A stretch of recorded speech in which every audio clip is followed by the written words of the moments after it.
So we have all these people coming to Philadelphia in 1787 to change the government of the United States of America so that commercial intercourse can be more effective and less expensive. And the first item that the colonists who were assembling in Philadelphia decided to debate was, where do our rights come from? I'll take you back a few hundred years earlier when Thomas More was defending himself in his trial for treason.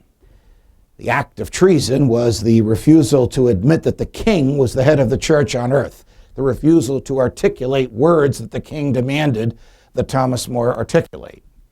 He had once been the rough equivalent of what is today the British Prime Minister.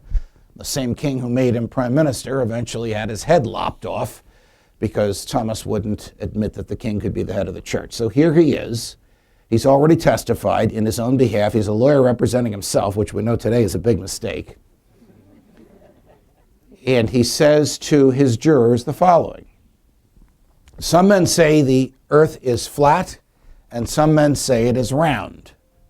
But if it is flat, could the king's command make it round? And if it is round, could an act of parliament make it flat? Of course the king can't make a round earth flat, and of course the parliament can't make a flat earth round. So he was not only appealing to the common sense of his jurors, he was also appealing to their understanding of the natural law, that there is an order to things that even governments can't change and governments can't control. Now, this was not a new argument, but More articulated it in his defense as a way of saying, well, the king can't make a round earth flat. He also can't make himself the head of the church. He didn't come down from heaven. He also, because we are Englishmen, can't tell us what words we may utter, must utter, and can't utter. And the argument would be articulated by Jefferson in the Declaration of Independence, and it would form the first debate in Philadelphia in 1787. So when Jefferson wrote in 76 in the Declaration, in words that everybody in this room can recite, we are endowed by our Creator with certain inalienable rights, and among these is life, liberty, and the pursuit of happiness. By our Creator indicates that the rights come from the Creator, from God. Inalienable means that the rights can't be separated. So in 1787, there is those who are making the natural law argument. Jefferson wasn't there, he was in Paris, but Madison was there to make that argument. The big government crowd is John Adams and Alexander Hamilton, and they're making this argument. Without the government, what rights can we have?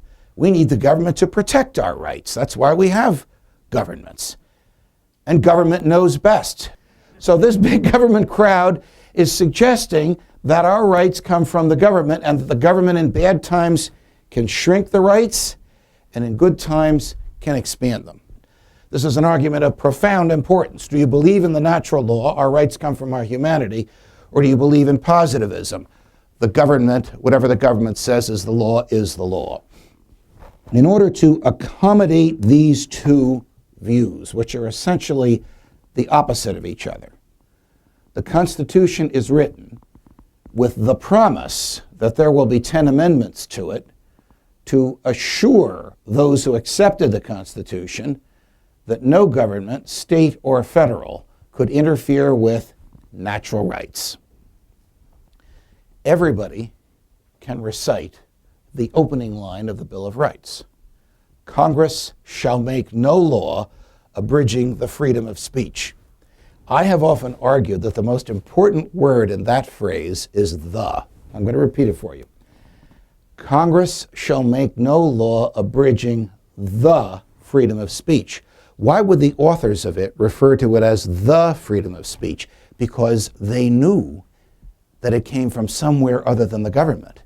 They knew it existed before they were there. They knew it pre-existed any government.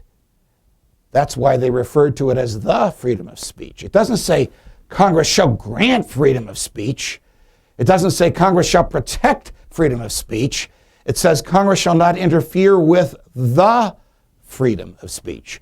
One of the many, many aspects of the Bill of Rights intended to articulate, defend, put a stamp of approval on, inculcate as a deep and profound American value the idea of the natural law.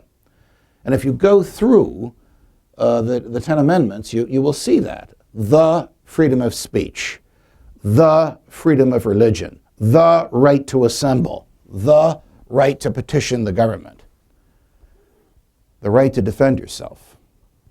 It has nothing to do with hunting. It has to do with shooting at tyrants when they take over the government. That's the Second Amendment. Third Amendment we've been through already. The right to say to the government, you're not going to come in my house even in wartime. You can't have it. Fourth Amendment is the most unique of the American amendments because it is the right to be left alone.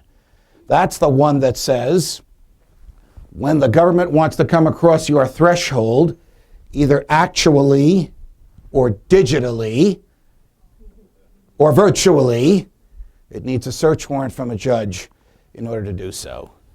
The rest of the amendments are as familiar to us as well. The government can't torture you. The government can't compel you to testify against yourself. Cruel and inhuman punishment is prohibited. Due process is guaranteed. You have the right to a fair trial before a neutral jury. You have the right to a lawyer.